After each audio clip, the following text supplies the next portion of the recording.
Next up, we're going to talk about the decks, and decks are going to be deck A and C and deck B and D over here. And the first thing we're going to talk about is the jog wheels, because that's the first thing everybody wants to know when they're talking about these MIDI controllers. And the jog wheels found on the Denon DNMC6000 are very solid. I mean, they have no wobbles in them, no shakes, very solid. They don't have the press top or the click top like some of the other controllers out there, like the S4 and a few of the others out there.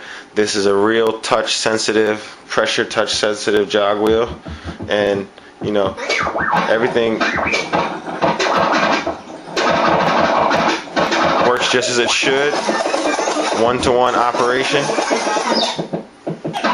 It takes a little getting used to because that is a very small jog wheel. You know, it's a nice compact size, so the jog wheels are a little smaller, which takes a little bit of getting used to, but no reason you can't do anything on these jog wheels that you're able to do on your other jog wheels.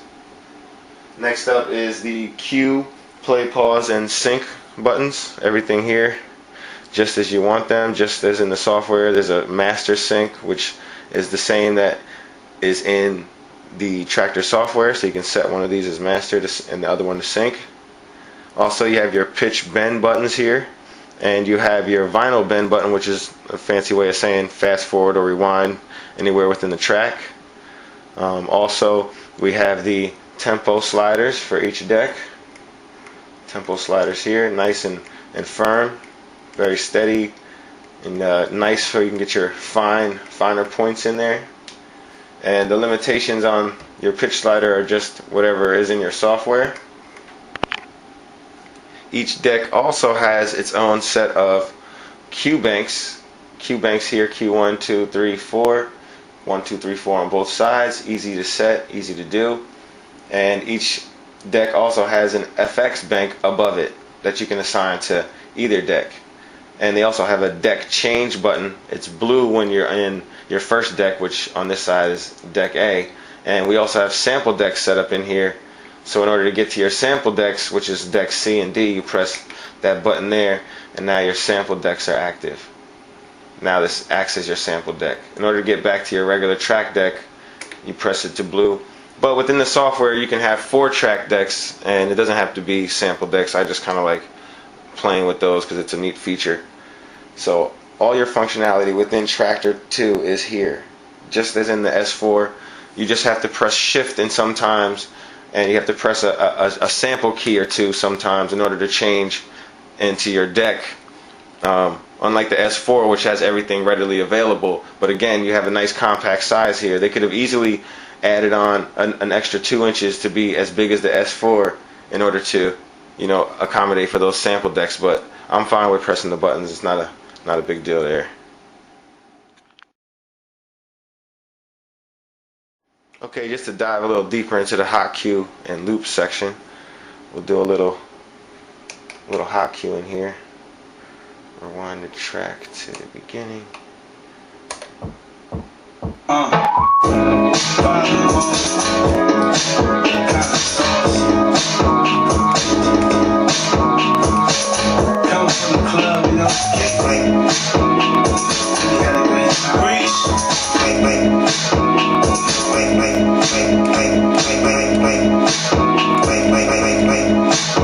Real easy to set the hot cues, and real easy to delete them. Just press shift and cue, you're gone.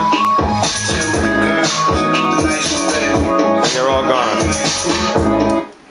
Now we also have these sample decks, and the sample decks is you have to change the deck in order to activate it. So play it, press the sample key, record your sample. In order to play it, you got to switch over to your deck.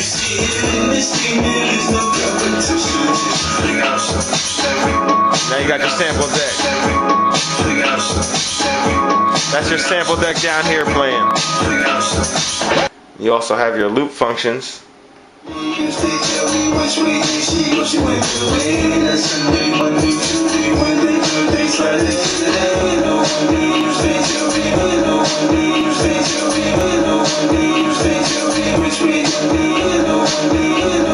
Grow your loop,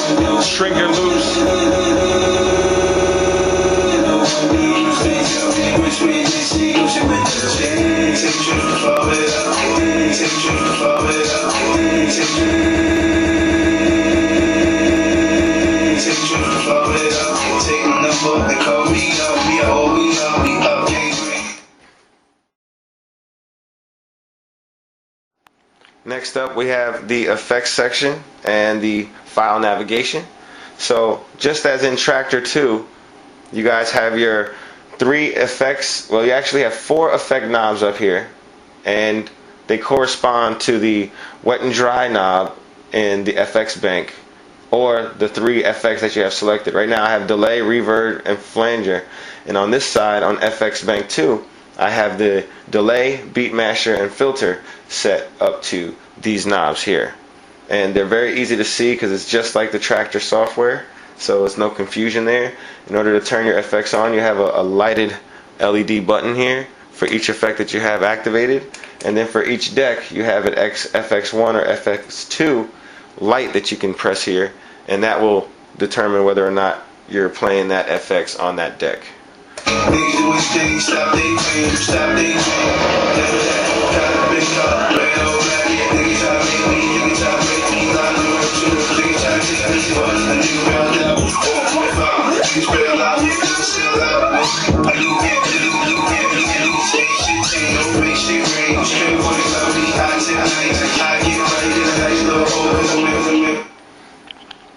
And the file navigation section we have here in the middle of the deck, and you have your forward, backward, you can go up and down through your tracks, scroll through whatever you want to select. You can load into deck A or load into deck B. Very easy to use. You don't really need a keyboard. All I need is usually my mouse, because I'm a mouse guy, but you don't really need your mouse. You can just use everything through here. All the buttons are functional, and they all work within the software.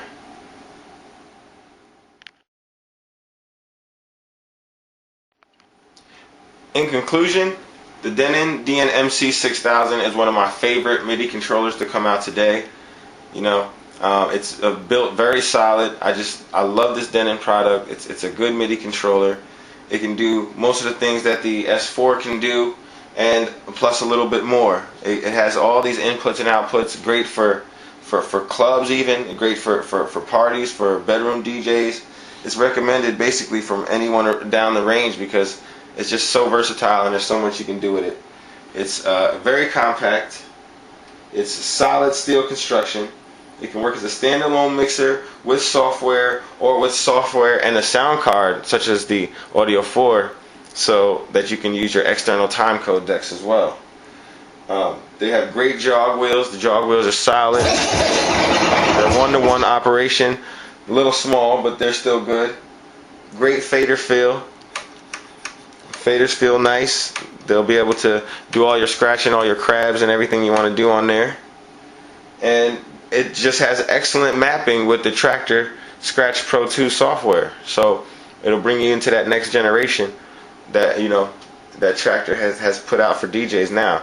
And the mapping is excellent. It all matches right up, and with very little effort to set up. All you need is the right TSI file, which can be found at the Denon DJ website.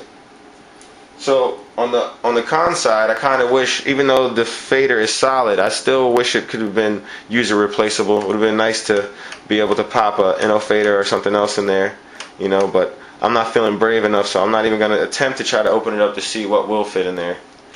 Next up, you cannot use the internal sound card for external timecode decks. You must have an external device or sound card in order to do this. On the S4, as you guys seen in my previous video, you can just plug your deck straight into the S4, your analog, vinyl, or CD decks, and it will just work. It just will automatically play as your 2 new decks there.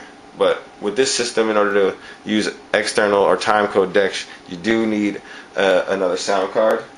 And my last minor gripe with the unit was the small jog wheels. Even though they're solid and they work very nicely, they're a little small, and it takes a little time to get used to, especially if you're used to vinyl or a vinyl feel like myself. So overall, though, very good unit. The cost is right. I think you could find these for about $700 now if you look hard enough. Full warranty. That'll give you a little extra money to play with so that you can get your Tractor software together, so that way you'll have the full functionality of the unit.